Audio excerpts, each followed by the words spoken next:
یہ کہانی ہے نورپور شہر کی، جہاں راجا اور رانی کی ایک خوبصورت بیٹی تھی جس کا نام نورا تھا۔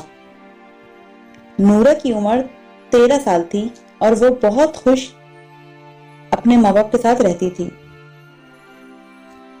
ایک دن نورا کا ایک جادوئی جنگل میں بھٹک رہی تھی۔ وہ جنگل بہت خوبصورت تھا لیکن اس میں خطرناک جانور بھی رہتے تھے۔ وہ ایک عجیب درخت کے پاس پہنچی جس پر ایک جادوئی پرندہ بیٹھا ہوا تھا۔ جادو پرندہ نورا کی مصیبت دیکھ کر رحم کھا گیا اور نورا کو ایک جادوئی تحفہ دے دینے کا فیصلہ کیا۔ پرندہ نورا کو 3 جادوئی چیزیں دینے کی پیشکش کی۔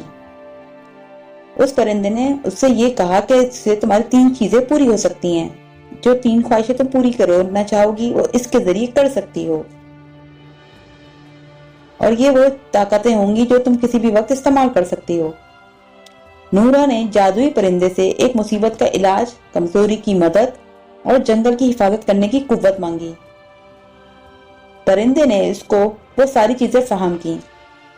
نورا نے وہ جادوئی چیزیں استعمال کرتے ہوئے اپنے شہر نورپور واپس آ گئی۔